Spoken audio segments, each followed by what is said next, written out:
नमोस्तु गुरुदेव, नमोस्तु गुरुदेव, नमोस्तु गुरुदेव।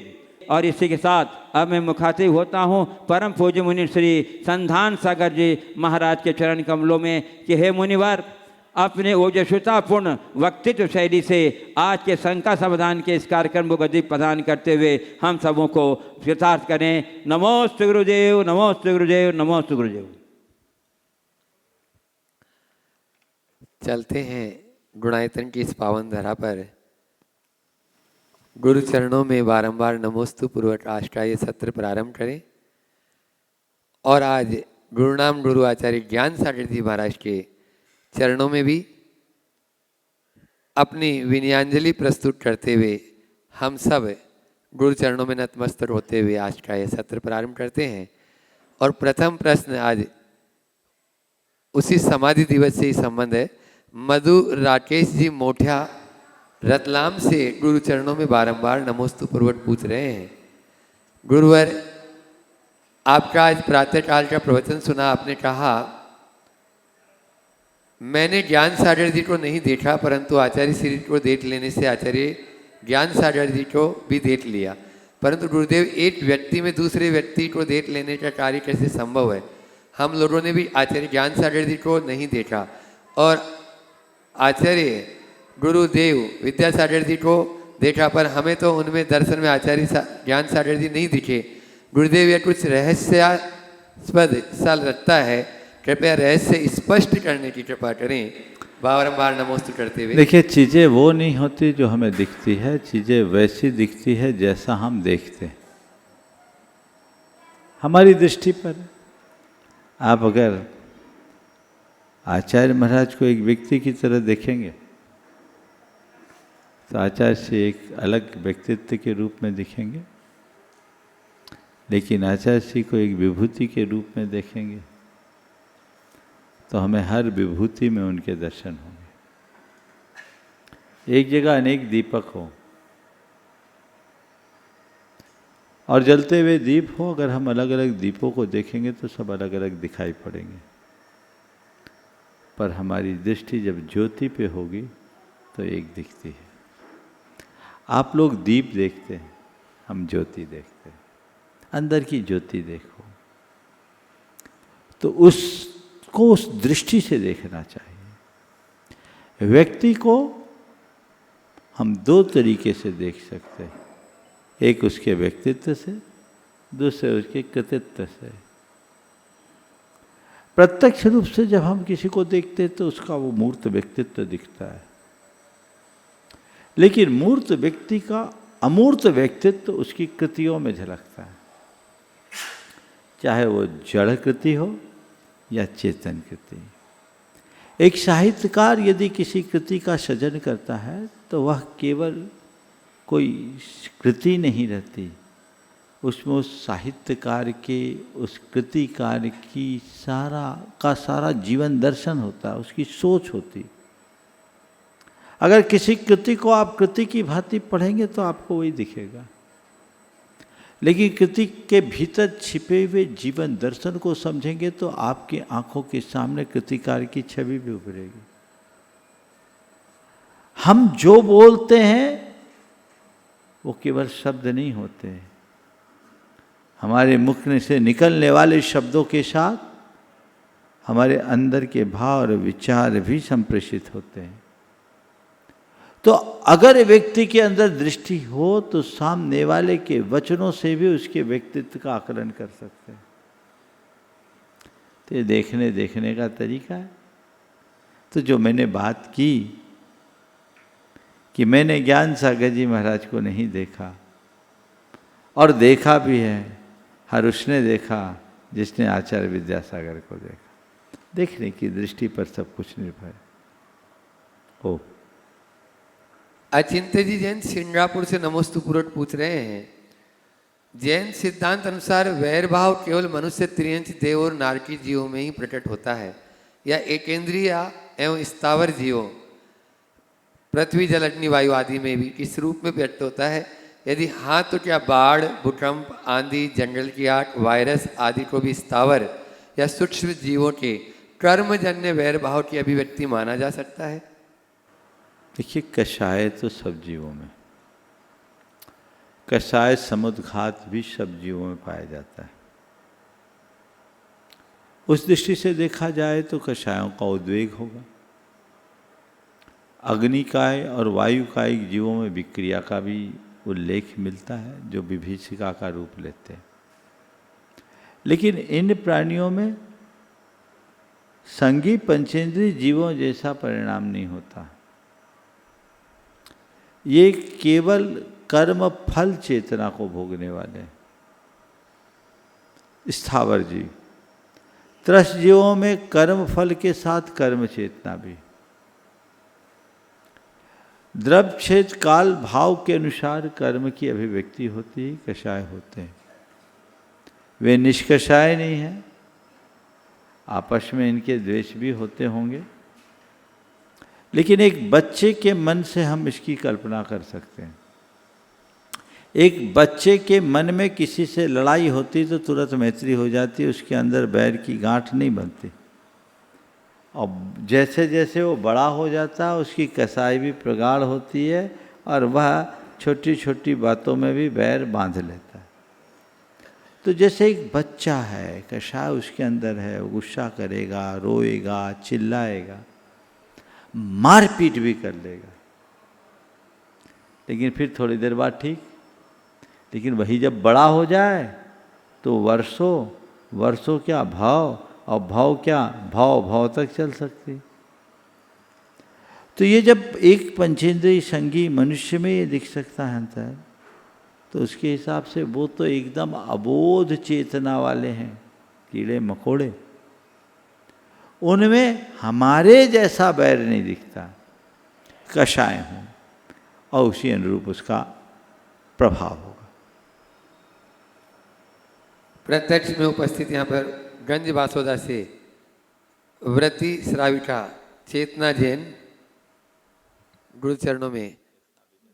हाँ, डॉक्टर साहब भी साथ में हो जाएं। विजय नमोस्तु स्वामी जी।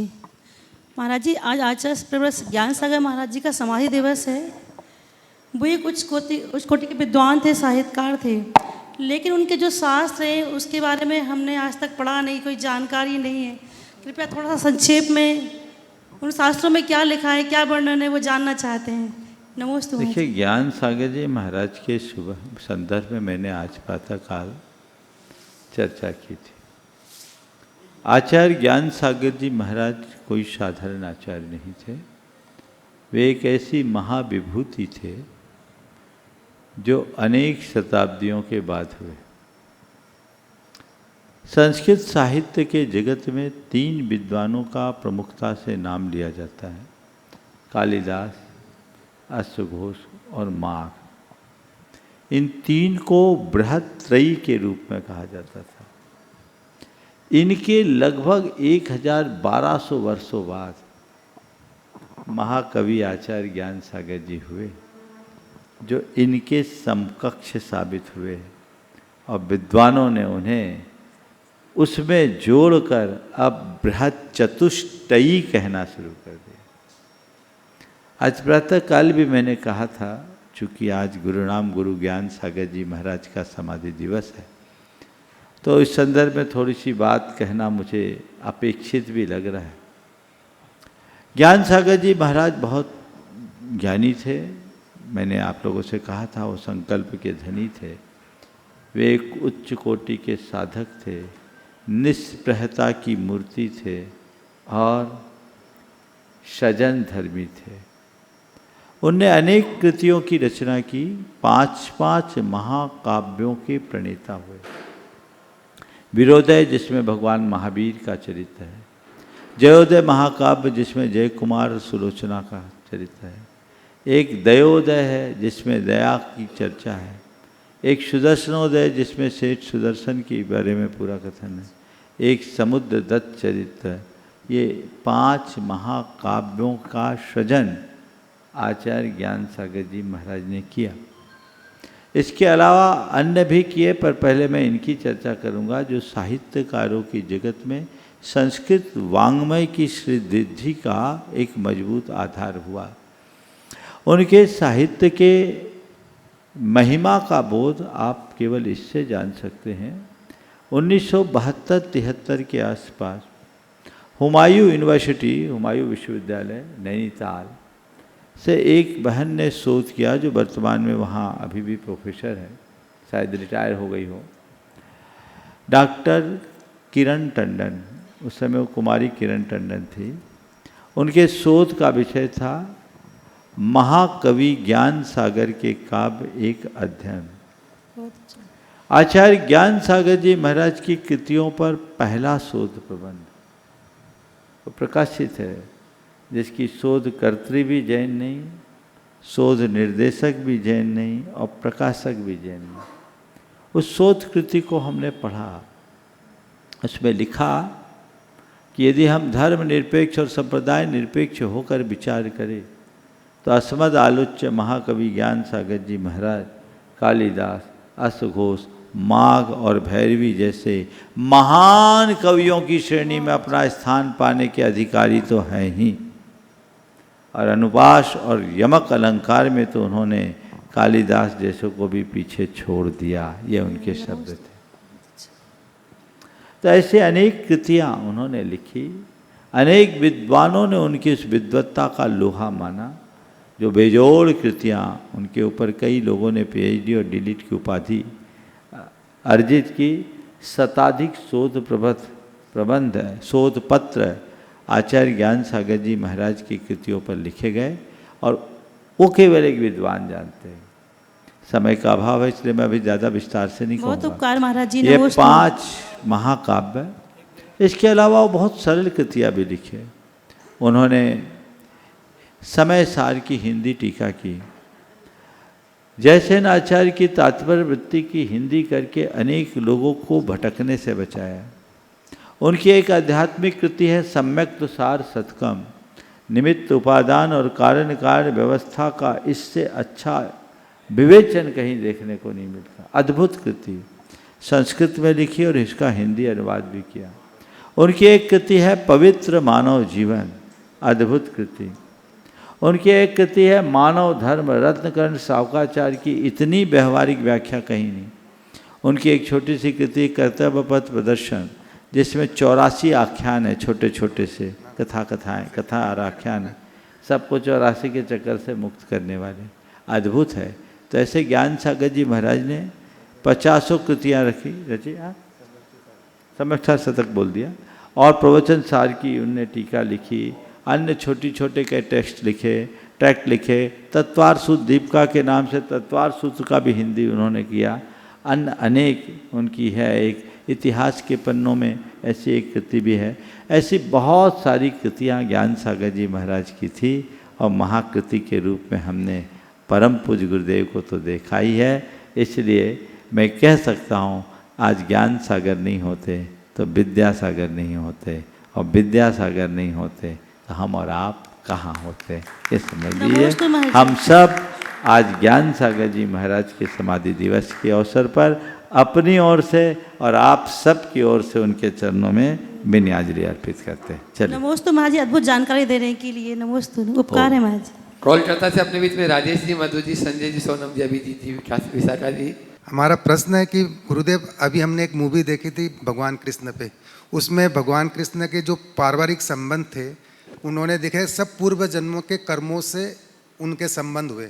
क्या हमारे भी ऐसा हो सकता है कि हमारे कोई पूर्व जन्म के कर्मों के परिणाम से आज ये ऐसा हो रहा है? देखो, हो भी सकता है, पर हो ये कोई ज़रूरी नहीं।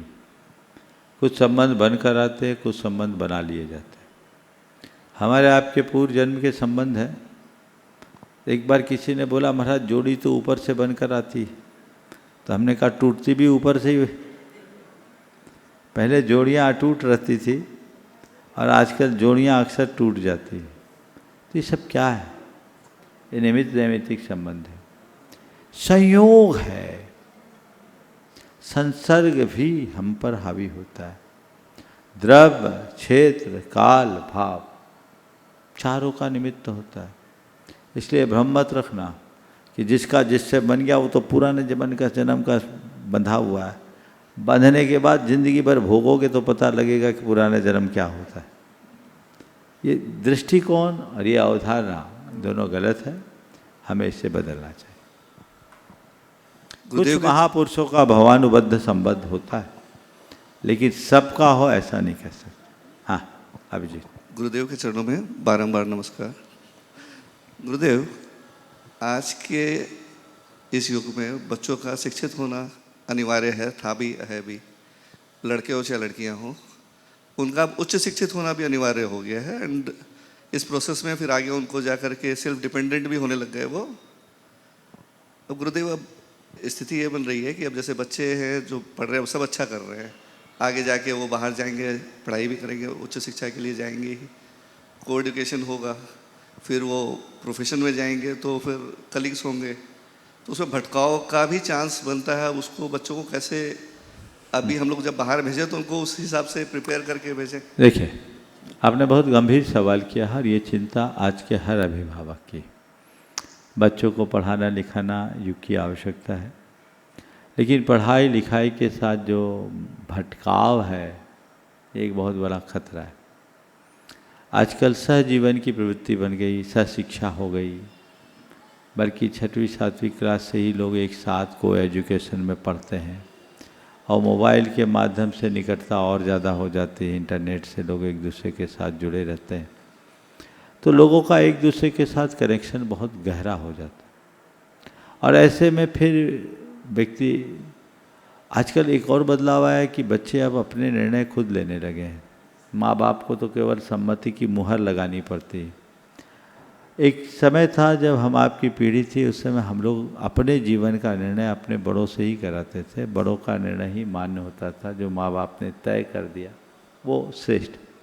पर धीरे धीरे बड़ा बदलाव आया। पिछले 25-30 सालों में एक बड़ा सामाजिक परिवर्तन आया, बल्कि इन बीच के 10 सालों में जब से जेन जी आई है, बहुत तेज़ी से, जब 5G के बाद की जनरेशन आई, अब तो अल्फ़ा आ गई और बीटा तक की बात हो गई, लोगों की मनोवृत्ति बदल गई।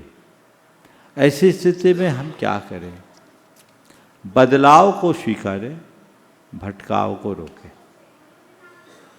अगर हम बदलाव को अस्वीकार करेंगे तो बहुत कंजर्वेटिव बन जाएंगे और फिर आगे नहीं बढ़ पाएंगे। इसलिए मैं बदलाव को कभी भी नकारता नहीं, हर बदलाव को स्वीकारना चाहिए। अगर हम मानव समाज के इतिहास को पलट कर देखते हैं तो इस समाज में समय समय पर बड़े बड़े बदलाव हुए हैं। एक समाजशास्त्री दृष्टि से अगर हम इतिहास पलटें तो बहुत बदलाव हुआ है। लेकिन कितना भी बदलाव हो, सामाजिक मूल्य बदल जाए, शाश्वत मूल्य स्थायी होना चाहिए। जब सामाजिक मूल्य के साथ साथ हम शाश्वत मूल्यों की उपेक्षा करते हैं तो बदलाव भटकाव में परिवर्तित हो जाता है। परिणाम भयावह होता है, व्यक्ति का निजी जीवन भी तहस नहस हो जाता है। आज के इस दौर में जो चीज़ें दिख रही है उसमें बदलाव के साथ भटकाव बहुत तेज़ी से उभर रहा है। और कुछ बातों को जब से कानूनी स्वरूप दे दिया गया, कानूनी मान्यता दे दी गई, तब से तो और खतरा बढ़ गया। मुझे 2 बड़े संकट दिख रहे हैं जो आने वाले वर्षों के लिए पूरी समाज को एक बहुत बड़ा खतरा बनेगा, संकट बनेगा, समस्या का रूप लेगा। पहली बात, बच्चों का पूर्णतः आत्मनिर्भर होना, चाहे वो युवक हो या युवती, उनकी आत्मनिर्भरता, खासकर आर्थिक आत्मनिर्भरता। इस आर्थिक आत्मनिर्भरता के कारण उनकी सोच बदल गई, इगोइस्ट हो गए और ऐसे में किसी के साथ एडजस्ट कर पाना, एडजस्ट हो पाना बहुत कठिन हो गया। और दूसरी, लिव इन जैसे कंसेप्ट को कानूनी मान्यता मिलना। ये दोनों चीज़ें ऐसी हो गई, इन दोनों चीज़ों को मिलने से ये हो गया कि करेला और नीम पे चढ़ गया। अब मुझे लगता है कि आने वाले दिनों में हमारा परिवार और समाज बचेगा ही नहीं। लोग विवाह करना नहीं चाहेंगे क्योंकि विवाह होने के बाद भी विवाद बहुत हो रहे हैं। विवाह कर रहे हैं तो आपस में चुनाव करके कर रहे हैं और वो टिक नहीं रहे। दो के मध्य विवाह हो रहा है, तीसरा आके त्रिकोण बना रहा है, मामला वहाँ गड़बड़ हो रहा है। पहले कोई भी बात होती थी परिवार के लोग मिल बैठ के समझा बुझा के कर लेते थे, लोग एक दूसरे पर डिपेंड थे। अब तो कोई किसी के ऊपर डिपेंडेंसी नहीं है। पति का अकाउंट अलग है, पत्नी का अकाउंट अलग है, सब अपने अपने मज़े से हैं और सबके पर्स भी भरे, तो कोई दिक्कत नहीं। तो अब वो दोनों अलग अलग दिशा में जाने लगे और इसके चक्कर में कई लोग लिव इन जैसे कंसेप्ट को प्रमुखता देने लगे। अगर यही सब चलता रहा तो हमारी संतति का क्या होगा, हमारी संस्कृति का क्या होगा, समाज और परिवार का क्या होगा? ये बहुत गंभीर और चिंतनीय सवाल है। इससे बचने के लिए क्या करना है? इससे बचने के लिए हमें चाहिए कि हम अपने बच्चों के हृदय में सांस्कृतिक निष्ठा भरें। दुर्भाग्य है कि बच्चों को आज जो शिक्षा मिल रही है पूरी अंग्रेजी माध्यम की तरफ लोगों का रुझान है, वो भारत को पढ़ ही नहीं रहे, भारतीयता से अवगत ही नहीं हो रहे, उनकी सोच पूरी तरह वेस्टर्न बनती जा रही। उसकी जगह यदि हम अपने सांस्कृतिक मूल्यों का पाठ पढ़ाएं, हम अपने परंपरागत बातों से परिचित कराएं, हम उन्हें उनके जीवन की मर्यादा का पाठ पढ़ाएं, तो बच्चों में भटकाव कम हो सकता है। उन्हें ये बात समझाने की जरूरत है क्या होता है घर, क्या होता है परिवार, क्या होता है समाज, क्या है संस्कृति और क्या कराता है धर्म, क्या है हमारे जीवन की मर्यादा। बच्चे बच्चे के जेहन में ये बातें गहराई तक बिठाना चाहिए, तब बच्चे इन सब से जुड़ेंगे।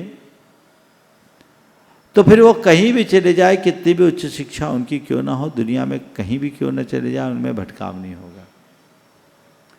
तो मैं पुनः कहता हूँ, बदलाव को स्वीकारें, भटकाव से बचें।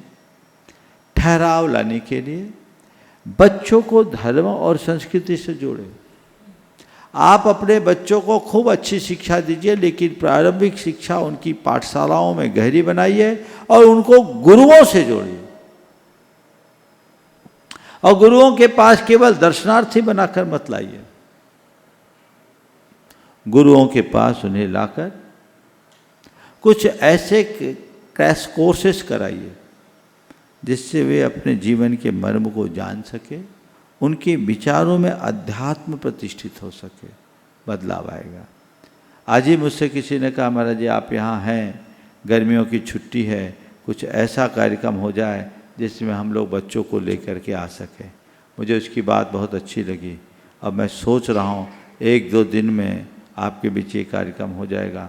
जून माह में चूँकि 20-21 को एक दूसरा कार्यक्रम है और 25 से पंचकल्याणक है, जहाँ तक संभव हुआ कल तक प्रोग्राम डिजाइन हो जाए तो एक 3 दिवसीय कार्यक्रम हम जून माह के दूसरे सप्ताह में युवाओं के लिए रखना चाहेंगे। युवक युवतियाँ हम उनके साथ 3 दिन रहेंगे। भावना योग का एक कार्यक्रम होगा और उस कार्यक्रम में उनको उनके जीवन के मर्म का बोध कराए सुबह से शाम तक। तो इस तरह चूँकि बच्चों की व्यस्तताएँ हैं, वे ज़्यादा समय नहीं दे सकते, लेकिन वो इतने आज के बच्चे इतने होशियार हैं कि थोड़े में भी बहुत कुछ पा सकते हैं। तो इस तरह के कार्यक्रम हर साधु संत को चलाना चाहिए, क्योंकि हमारे बच्चे अब रिचुअल से ज़्यादा प्रभावित नहीं होते, उन्हें स्पिरिचुअल की ओर मोड़ना चाहिए। हम स्पिरिचुअल से जोड़ दें तो जीवन बहुत स्मूथ होगा और वो अपने जीवन को अच्छा बना पाएंगे। आपने बहुत ही गंभीर विषय को यहाँ उपस्थित किया है, हमें इन सब पर गंभीरता से विचार करके आगे चलना चाहिए। सोनम जी अपना प्रश्न कर रही हैं। नमोस्तु गुरुवर। और उसके बाद में जया से एक छोटा सा बच्चों के लिए, मतलब बच्चा लोग क्वेश्चन कर रहे हैं कि अशुद्धि में हम लोग नमोकार का उच्चारण क्यों नहीं कर सकते, मतलब लिपसिंग क्यों नहीं कर सकते? देखिए ऐसा है कि नमोकार मंत्र तो एक ऐसा मंत्र है जिसको आप लोग बोलते हैं अपवित्रो पवित्रो वा सुस्थितो दुस्थितो भी वा ध्यायेत पंच नमस्कारम सर्व पाप प्रमुच्यते। नमोकार मंत्र कभी भी बोल सकते हैं, लेकिन जब अशुद्ध अवस्था है उस समय हम उच्चारण करते हैं तो हमारे उस उच्चारण के साथ साथ हमारे शरीर की अशुद्धि की तरंगे भी फैलती। तो हम नहीं चाहते कि पवित्रता के साथ अपवित्रता का संचार हो, इसलिए उसका उच्चारण नहीं करते हैं। और ये एक प्रकार से उस मंत्र के प्रति श्रद्धा और विनय भी है कि ये मंत्र बहुत पवित्र मंत्र है, हम इसको मन में पढ़ें, मन में बोले, बिना उच्चारण के बोले, तो उससे हमारी भक्ति भी होती है, श्रद्धा भी जमती है और उसका सकारात्मक परिणाम होता है, इसलिए ऐसा। नमोस्तु गुरुवर। गया से अपने बीच में प्रासुर जी, सारिका जी, अमित जी शेट्टी। सभी गुरुदेव के चरणों में मेरा त्रैवर नमोस्तु नमोस्तु नमोस्तु। महाराज जी, साइंस में हम जनरली दो चीज़ों को डिस्कस करते हैं, एक फैक्ट्स होते हैं और एक पोस्टुलेट होता है। तो फैक्ट्स वो चीज़ होते हैं जिनके बारे में हमारे पास डेटा होती है, जिसकी वेरिफिकेशन होती है तो हम जानते हैं। पोस्टुलेट वो होते हैं जिनके बारे में हमारे पास कोई तथ्य प्रूफ वेरिफिकेशन नहीं है, बट हम उनको मान कर अपने आगे की खोज बढ़ाते हैं। तो डिवाइन एग्जिस्टेंस जो है वो किस कैटेगरी के अंदर आएगा, यानी भगवान के एग्जिस्टेंस को हम जानते हैं या फिर मानते हैं? क्योंकि जो भी रिलीजियस स्क्रिप्ट्स हैं, जो भी हमारे पास रिलीजियस नॉलेज है, वो तो जनरेशन से जनरेशन पास ऑन होती आई है। भगवान तीर्थंकरों ने कुछ उपदेश दिया कि हम किसी ने उसे ग्रंथों में लिखा, फिर उसकी ट्रांसलेशन किसी ने लिखी, फिर उसको समझ के किसी ने अपनी अंडरस्टैंडिंग के थ्रू उसको आगे लिखी, फिर ऐसे करके पीढ़ी दर पीढ़ी हम इसको आगे बढ़ाते गए। अब अगर जैसे मैं इनको बताऊं कि मेरा नाम प्राशुक है, फिर ये आगे बोलेंगी तो प्राशु बोल दें, आगे जाके वो प्रियांशु हो जाए, क्या पता आपके तक पहुँचते पहुँचते प्रिया नाम हो जाए। तो इसका कितना हमारे पास निश्चित हो सकते हैं कि जो आज अंडरस्टैंडिंग हमारे पास है वो किस हद तक सत्य के करीब है?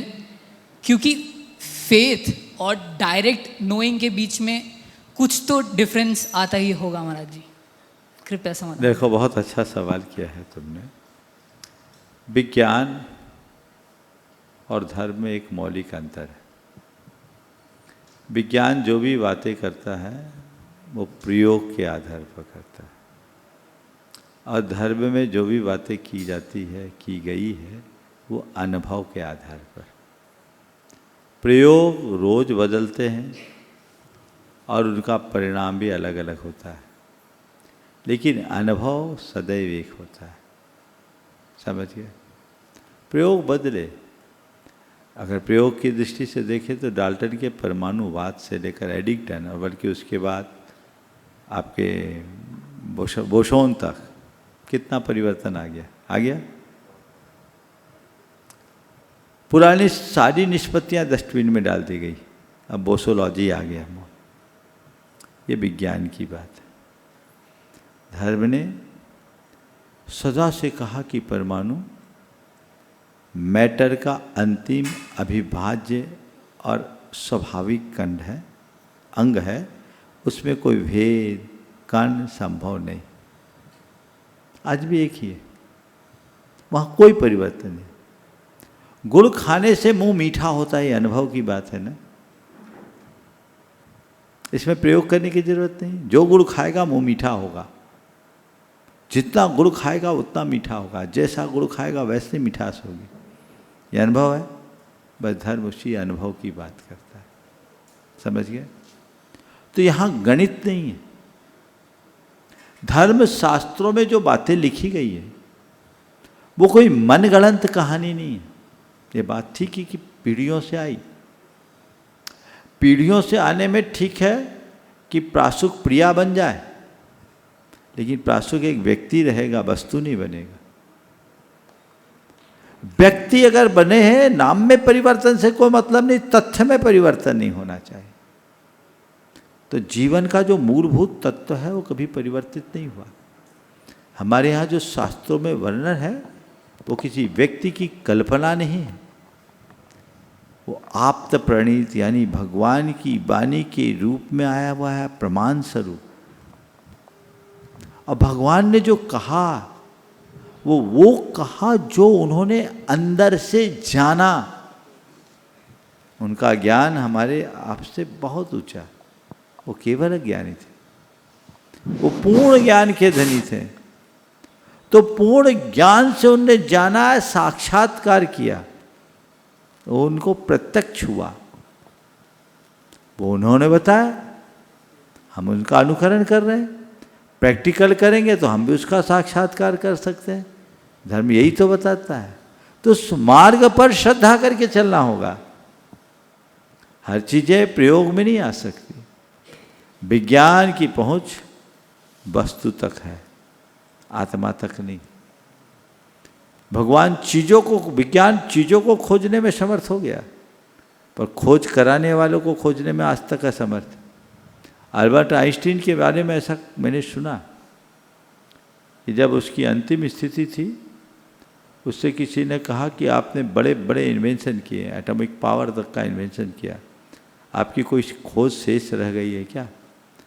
तो कहते हैं आइंस्टीन जी एकदम गंभीर हो गए और उन्होंने कहा हाँ, मेरी एक खोज शेष रह गई और मुझे लगता है उसके अभाव में मेरी सारी खोजें अधूरी है। सब लोग सकते में आ गए। ऐसी कौन सी खोज अधूरी रह गई जिसके कारण आइंस्टीन जैसे साइंटिस्ट की सारी खोजें अधूरी है? उन्होंने कहा हाँ, अभी मैं एक ही बात सोच रहा हूँ कि जिस शक्ति के सहारे मैंने इतनी बड़ी बड़ी खोजें की, उस खोज कराने वाले की खोज अभी बाकी है। समझ गए? वो किसी प्रयोगशाला में नहीं होगा, वो साधना में डूबने के बाद ही होगा। समझ गए? मिसाइल मैन, भारत के राष्ट्रपति डॉक्टर अब्दुल कलाम आज़ाद एक बड़े साइंटिस्ट थे, लेकिन अपने दिन की शुरुआत गीता के पाठ से करते थे। ये जानते हैं कि अगर एक वैज्ञानिक भी श्रद्धालु बनता है तो उसका जीवन दोनों तरफ से संभलता है। विज्ञान उसे बाहर संभालता है और उसकी श्रद्धा उसे भीतर संभालती है। समझ गए? इसलिए विज्ञान से बातें सीखो, पर सब चीज़ें विज्ञान की दृष्टि से देखने की कोशिश मत करो। जो बातें भीतर की है वो केवल बीत राग विज्ञान से जानने में आएगी और कोई रास्ता नहीं। नमस्ते। डब्बू जी कासलीवाल पूछना है? प्रश्न सारिका पूछ रहे, बोलो जल्दी करो। नमोस्तु गुरुदेव। मंच में विराजित समस्त मुनिराजों के चरणों में नमोस्तु। गुरुदेव, बच्चे बाहर पढ़ते हैं तो जब उनके एग्ज़ाम्स या पेपर होते हैं या किसी कंपटीशन एग्ज़ाम्स में वो बैठने वाले होते हैं तो उनका फ़ोन आता है आशीर्वाद लेने के लिए। तो गुरुदेव, मैं आशीर्वाद तो देती हूँ और मैं साथ में ये बोलती हूँ कि बेटा भक्तामर बोल लेना, पेपर बहुत अच्छा जाएगा। तो उसमें वो लॉजिक देते हैं बच्चे कि जो पेपर बन गया है वो तो बन गया है, भक्तामर बोलने से क्या वो चेंज हो जाएगा? और जितना देर मैं बोलूँगा उतनी देर में मैं और थोड़ा स्टडी कर लूँगा तो शायद मैं एक और अटेम्प्ट कर सकूँ। तो गुरुदेव, क्या मेरा ये कहना गलत है? पहले बात तो उन बच्चों से पूछो, पेपर तो बन ही चुका तो मेरे से आशीर्वाद काहे मांग रहा है? मेरे आशीर्वाद से पेपर बदल जाएगा? अरे जैसे माँ का आशीर्वाद है वैसे भगवान का भी आशीर्वाद है। समझ गए? माँ की बात सुन लोगे ना, तुमने माँ से आशीर्वाद लिया है तो माँ पर श्रद्धा है तभी तो आशीर्वाद दिया। और माँ की बात मानोगे तो तुम्हारा कॉन्फिडेंस और डेवलप होगा, और जो पेपर तुम्हें 3 घंटे में करना हो 30 मिनट में कर लो। कॉन्फिडेंस बिल्टअप होता है, इससे आत्मविश्वास बढ़ता है। अंदर की सकारात्मकता बढ़ने से दिमाग के तंतु खुलते हैं। बोलो, पेपर आए और दिमाग में टेंशन हो तो आता हुआ सवाल भूलते हो कि नहीं? और पेपर आए, दिमाग खुला रहे, मन में बैठ जाए, माँ ने कहा मैंने भक्तामर पढ़ लिया तो आज तो मेरा पेपर अच्छा जाना ही है। बिल्कुल, दिमाग के तंतु खुलेंगे कि नहीं? तो बोलो परफॉर्मेंस अच्छा होगा कि नहीं? केवल रटने वाले फेल हो सकते हैं, लेकिन अपने विश्वास को जीवित रखने वाले कभी विफल नहीं होते। समझ गए? इसलिए आपने जो कहा है बिल्कुल सही कहा है, और बच्चों को इसी तरीके से समझाना चाहिए कि बेटा ये बात ध्यान में रख, हृदय में श्रद्धा रखने से दिमाग के तंतु खुलते हैं। जो भी काम करना है, एक बार गहरी सांस लो, भगवान का नाम लो, फिर पेपर शुरू करो, कॉन्फिडेंस बिल्टअप होगा। ये रास्ता बनाए। नमोस्तु गुरुदेव। गुरुदेव के चरणों में नमोस्तु। एक मिनट डब्बू का हो जाने दो। नमोस्तु महाराज श्री, नमोस्तु महाराज श्री, नमोस्तु महाराज श्री। मैं गया जैन समाज को आशीर्वाद दीजिए कि बढ़िया से आशीर्वाद। मैं अभी समाज का नवनिर्वाचित सदस्य मतलब पोस्ट पर आया हूँ, उपाध्यक्ष के पद पर आया हूँ। नरेंद्र जी सेठी अध्यक्ष पद पर है और इसीलिए मैं चाहूँगा कि आप अच्छा से आशीर्वाद देते कि गया जैन समाज आगे बढ़े, तरक्की करे। इसलिए मेरे आपका यही क्वेश्चन। अकेले आया, पूरी समाज को ले आओ तो आशीर्वाद देंगे। पूरी समाज भी महाराज जी आएंगे। चलो ठीक, अभी तो हम लोग आ रहे हैं, धीरे धीरे बढ़ेंगे। आशीर्वाद। नमस्ते। सुनील जी अजमेरा गुणायतन के संयुक्त महामंत्री, गुरु चरणों में अपना प्रश्न है, माइक है। गुरुदेव के चरणों में नमोस्तु। मंचासीन पंच बालयति मुनिराजों के चरणों में दिगंबर जैन पंचायत हजारीबाग का नमोस्तु नमोस्तु नमोस्तु। गुरुदेव, बहुत दिनों से एक बात सोच रहा हूँ। 9 तारीख, पिछले बार भी एक बार 9 तारीख को नमोकार मंत्र हुआ और इस बार भी अप्रैल में 9 तारीख को नमोकार मंत्र हुआ। तो पिछले वाले में तो मैं नहीं गया था, इस बार मैं नमोकार मंत्र में गया। तो जाने के बाद मैं उनका उच्चारण जब सुना, जितने लोग बैठे थे मंदिर में और नवकार कर रहे थे, तो हमारे यहाँ फ्लैक्स में भी लिखा गया था नवकार मंत्र। तो हमने वहाँ के प्रायोजकों को कहा कि भैया हमारा तो नमोकार मंत्र है, ये नवकार मंत्र क्यों लिखे हो? बोला नहीं, वहीं से हमको गाइडलाइन मिली है कि नवकार मंत्र लिखना है। ठीक है, उसके बाद वो नमोकार मंत्र पढ़ते हैं। नमोकार मंत्र पढ़ने के बाद ऐसो पंच नमोकारो, तो हम जब से होश संभाले महाराज जी, तब से हमने अपने घर में अपने गुरुओं को सबको ऐसो पंच नमो यारो कहते देखा। तो ये सारी चीज़ें बदलती जा रही है और हमारी जो अब की पीढ़ी है वो सिर्फ आजकल जो आ रहा है मोबाइल में, यूट्यूब में, उसी को एक्सेप्ट कर रहे हैं। तो उस पर आप थोड़ा प्रकाश डालिए महाराज। देखिए, बहुत अच्छा प्रयास है कि अंतर्राष्ट्रीय जगत में नमोकार महामंत्र को स्थापित किया जाने का प्रयास शुरू हुआ है पिछले वर्ष से, और उसके लिए विश्व, आपके शब्दों के अनुसार, नवकार दिवस के रूप में प्रचारित किया गया। मैंने पिछले दिनों भी ये कहा था कि महामंत्र की आराधना जन जन करे, इससे अच्छी बात कोई नहीं। और इस महामंत्र के प्रचार के लिए किया गया प्रयास भी प्रशंसनीय, लेकिन इससे हमारी सांस्कृतिक और हमारी पारंपरिक पहचान भी बनी रहनी चाहिए। नमोकार महामंत्र एक ऐसा मंत्र है जिसे समग्र जैन समाज श्रद्धापूर्वक अपनाता है, और ये भी बहुत अच्छी बात है कि जीटो जैसी संस्था के माध्यम से हमारी सारी समाज एकजुट होकर के काम कर रही है। एक अच्छा प्लेटफॉर्म, पर हमें जब भी कोई ऐसे प्लेटफॉर्म पर काम करे तो हमें सभी परंपराओं और मान्यताओं का समावेश करना चाहिए। नवकार मंत्र श्वेतांबर परंपरा में है, दिगंबर परंपरा में नवोकार मंत्र है। नवकार का 9 पद से संबंध है और नमोकार का नमस्कार से संबंध है। दिगंबर परंपरा में कहीं भी नवकार शब्द का प्रयोग ही नहीं है।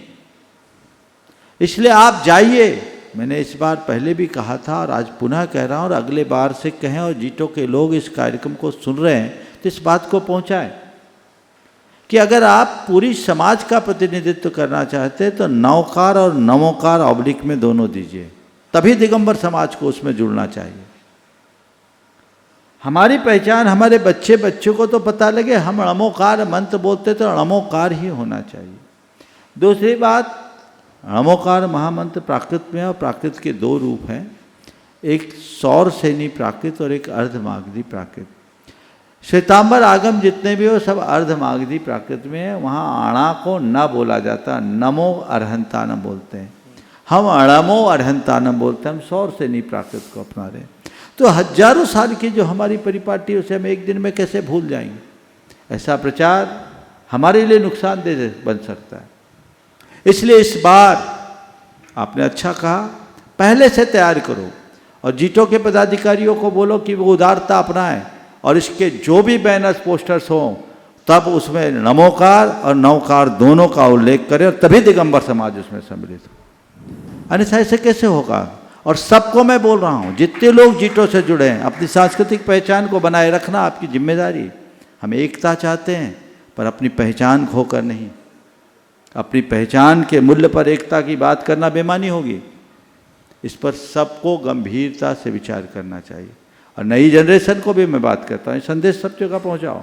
मैं इस मामले में बहुत उदार हूँ, मुझे नमोकार और नवकार से फर्क नहीं पड़ता। नवकार का विरोध नहीं, लेकिन नमोकार की उपेक्षा हम बर्दाश्त नहीं कर सकते।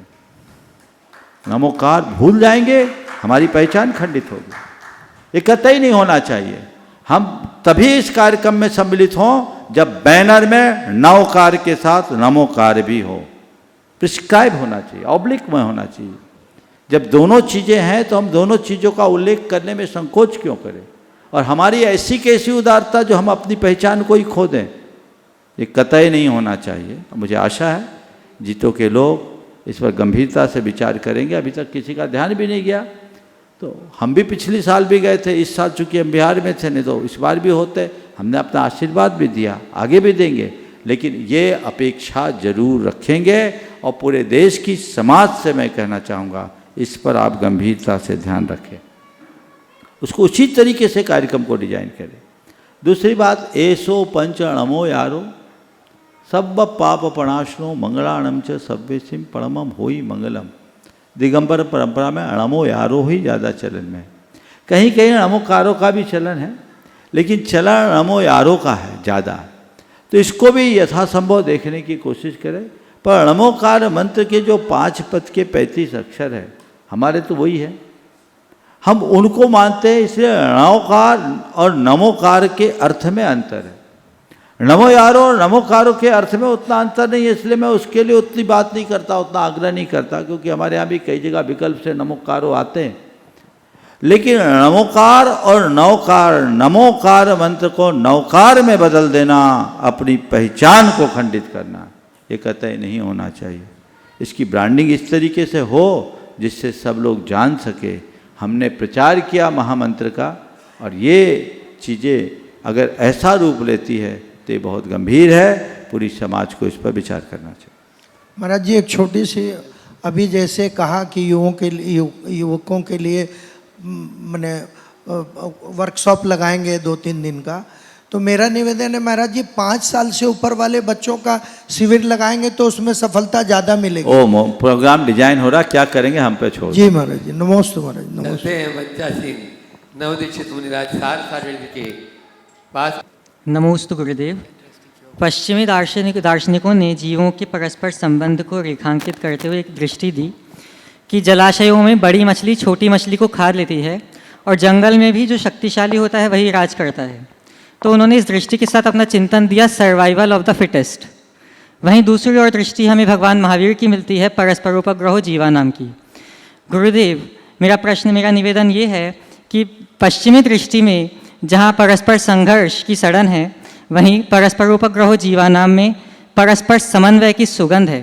पर दुर्भाग्य है कि वेस्टर्न आइडियोलॉजी सब जगह परोसी जा रही है, पर परस्परोपग्रहो जीवा नाम का यह सिद्धांत सिर्फ शास्त्रों में कैद सा रहा है। आपसे निवेदन है कि यह आलोक सब जगह फैले। नमोस्तु गुरुदेव। बहुत ही अच्छा सवाल महाराज जी ने उठाया।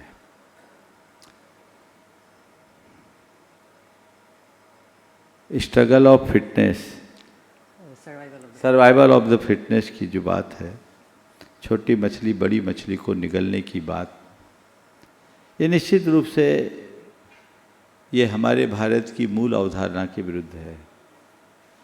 हमारी संस्कृति तो शुरू से परस्परोपग्रहो जीवानाम की संस्कृति है। हमारी संस्कृति आत्मोपौम्य की भावना को प्रोत्साहित करने वाली संस्कृति है। हमारी संस्कृति वसुधैव कुटुम्बकम की बात करने वाली संस्कृति है। हमारी संस्कृति अहिंसा की संस्कृति है। हम मनुष्य हैं, हम जानवर नहीं हैं। छोटी मछली बड़ी मछली को खा सके वो मछली है। जंगल में जानवर एक दूसरे का भक्षण कर सके वो जंगल है। लेकिन मनुष्य के जीवन में जंगल राज नहीं चलता। जो लोग ऐसा कहते हैं, क्या इस सिद्धांत को अपने व्यवहार में पूरी तरह से उतारने को तैयार है? दुनिया के किसी भी कोने में एक मनुष्य को दूसरे मनुष्य का संहार करने का अधिकार प्राप्त है? आज दुनिया में किसी भी देश में क्या हिंसा को खुला समर्थन करने की इजाज़त है? बस अंतर है, वे मानवीय स्तर पर अहिंसा की बात करते हैं, पर जैन धर्म प्राणी मात्र के स्तर पर अहिंसा की बात करता है। जैसे मनुष्य में प्राण है वैसे संसार के हर प्राणी में प्राण है। जैसे हम जीना चाहते हैं वैसे संसार के हर प्राणी जीना चाहते हैं। हम में और उन मूक प्राणियों में क्या अंतर है? अंतर केवल इतना है कि हम और हमारे जैसे मनुष्य अपनी पीड़ा और अपनी व्यथा को मुख से बोल सकते हैं, और वे मूक प्राणी बेजुबान होने के कारण अपनी व्यथा प्रकट नहीं कर पाते। पर प्राण तो उनमें भी है, संवेदना तो उनमें भी है, पीड़ा तो उनको भी होती है। तो क्या हम उनके बारे में नहीं सोच सकते? वे बेजुबान हैं, बेजान थोड़ी है। उसकी उपेक्षा क्यों करें? तो भगवान महावीर ने इसलिए कहा परस्परोपग्रहो जीवानाम, हम एक दूसरे की रक्षा करें, यही हमारा धर्म है और यही अहिंसा का मूल है। हमारी मूलभूत अवधारणा अहिंसा है। हमें इस बात को जगत में फैलाना चाहिए और ये सब निर्भर करती है हमारी संवेदनशीलता पर। हर मनुष्य के अंदर की संवेदनशीलता व्यापक बने, और संवेदनशीलता तभी बढ़ेगी जब हम हर प्राणी को अपने समान मानेंगे। जब तक हम सहअस्तित्व की भावना से नहीं भरते, हमारे अंतरंग में संवेदना जागृत नहीं होती, और जब तक संवेदना जागृत नहीं होती तो जीवन का पथ प्रशस्त नहीं होता। तो सहअस्तित्व और संवेदनशीलता के साथ हम अहिंसा के मार्ग को अपना करके चलेंगे, तभी हमारा जीवन ठीक बनेगा। हमें बच्चे को इस बात के बारे में समझाना चाहिए कि हमारा जीवन किसी के भक्षण के लिए नहीं मिला, हमारा जीवन रक्षण के लिए है। हम किसी को जीवन दे नहीं सकते, तो जीवन लेने का हमारा कोई अधिकार नहीं है। हम जैसे एक मनुष्य दूसरे मनुष्य की रक्षा के लिए तत्पर होता है, वैसे हमें अन्य प्राणियों की रक्षा के लिए भी तत्पर होना चाहिए। अनिमेश जी ड्रोमिया से गुणायतन दृष्टि, साथ में अमन जी गुणायतन दृष्टि, प्रतीक जी साड़म से 8 प्रश्न गुरु चरणों में करेंगे और तैयार रहेंगे कुंत कुमार जी, संपत जी, उदयपुर। गुरुदेव के चरणों में हम सभी की ओर से नमोस्तु नमोस्तु नमोस्तु। गुरुदेव, मेरा प्रश्न ये है कि मैंने एक पंक्ति पढ़ी थी कि पानी को ही पानी की प्यास रहती है। हमारे जीवन में सब चीज़ होने के बाद भी एक अंदर से अतृप्तिपन रहता है कि कुछ तो कमी है। जैसे नदी के पास पानी तो है लेकिन वो समुंदर के लिए बेचैन रहता है। गुरुदेव, ये या तो हमें भटका भी सकता है या तो ये हमें जगा सकता है। तो हम ये कैसे पहचाने कि जो अनंत प्यास हमारे अंदर भरी हुई है ये हमें बड़े लक्ष्य के लिए रहती है या सिर्फ नदी के किनारे सिर्फ भटका ही रही है? असली प्यास को हम कैसे पहचाने अपने अंदर की? देखिए, बहुत अच्छा सवाल किया। पानी को ही पानी की प्यास होती है। आपने नदी की जो बात की है, नदी का जो उल्लेख किया है, ये एक यात्रा है। यात्रा हमें भटकाती नहीं, यात्रा में प्रगति होती है। और प्रगति तब होती है जब यात्रा एक निर्धारित लक्ष्य की ओर होती है, नियंत्रित वेग और निर्धारित दिशा की ओर होती है। नदी अपने तटों के मध्य नियंत्रित वेग और निर्धारित दिशा के साथ बहती है। उसकी यात्रा है, उसका लक्ष्य है समुद्र में जाकर मिलना। और जो प्राणी अपने लक्ष्य के प्रति समर्पित होता है वो सब कुछ अपने लक्ष्य के लिए खपाता है। इसलिए नदी की तरह आगे भागना कोई बुरा नहीं, पर भटकाव दूसरा है। प्यास नदी में नहीं, प्यास तो मृगमरीच का है। जहाँ पानी हो और उधर गतिशील होना बुरा नहीं है, लेकिन पानी है नहीं और केवल पानी जैसा लग रहा है, वो मृगमरीच है। वहाँ जाना भटकाव है। मृगमरीच का समझते हो? रेत के कण में, रेगिस्तान में खासकर रेत के कण में जब सूरज की किरणें पड़ती है तो रिफ्लेक्शन होता है, ऐसा लगता है जैसे पानी है। और हिरण को जो प्यास लगती है तो उसे दूर से लगता है कि वहाँ सरोवर है, थोड़ा चलूँगा पानी पी करके तर हो जाऊँगा। हिरण दौड़ता है उसकी तरफ, और जितना दौड़ता है सोचता थोड़ा चलूँगा पानी मिलेगा, थोड़ा चलूँगा पानी मिलेगा। वो दौड़ता रह जाता, पानी नहीं मिलता। पानी मिले कैसे? पानी हो तब तो मिले, वहाँ तो पानी है ही नहीं। इसको बोलते हैं मृगमरीच का या मृग तृष्णा।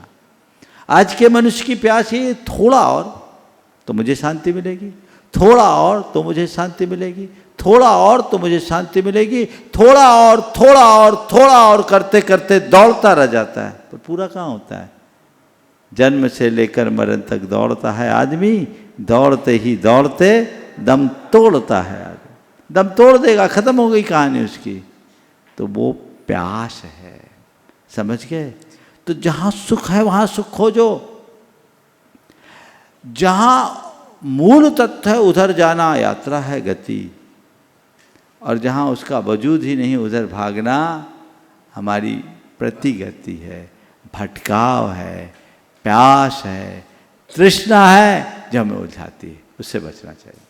नमोस्तु गुरुदेव। कृष्ण कुमार जी उदयपुर गुरु चरणों में अपना प्रश्न कर रहे हैं और तैयार रहेंगे। मधुवन के बच्चे। पिता झलक जो पुत्र में दिखती, पिता झलक जो पुत्र में दिखती, दादा झलक पौत्र में चमकती, दादा झलक पौत्र में चमकती। ऐसे पौत्र को मैं नमस्कार करता हूँ, नमोस्तु करता हूँ, और उन पौत्र के पड़पोत्रों को भी नमस्कार करता हूँ, और महाराज संधान सागर जी के श्री चरणों में नमोस्तु करता हूँ।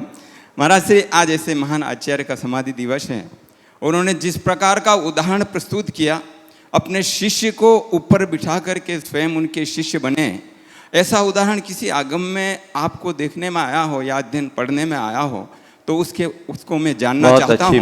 और एक महाराज श्री दूसरा, एक भगवती आराधना जी में जब मैं अध्ययन कर रहा था, उसमें श्रावक के लिए ऐसा आया था कि अगर परिवार वाले आपको इजाज़त नहीं दें तो आप घर में भी समाधि कर सकते हो, उसी प्रकार से कषायों और उसका त्याग करके अन्न का। तो ये भी ज्ञान सागर जी महाराज का जो उदाहरण है वैसा अभी तक मुझे कोई पढ़ने में नहीं मिला। संक्षेप में बात कर रहा हूँ, कल इस पर विस्तार से चर्चा करूँगा। अब भगवती आराधना में जो घर में बात कही गई है, आपात स्थिति में ऐसा किया जा सकता है और कई जगह हुआ भी है, तो हमें तो जहाँ जैसी व्यवस्था हो उसके अनुरूप कर लेना चाहिए। समय आप सबका हो गया है, यहीं पर विराम। बोलिए परम पूज्य आचार्य गुरुवर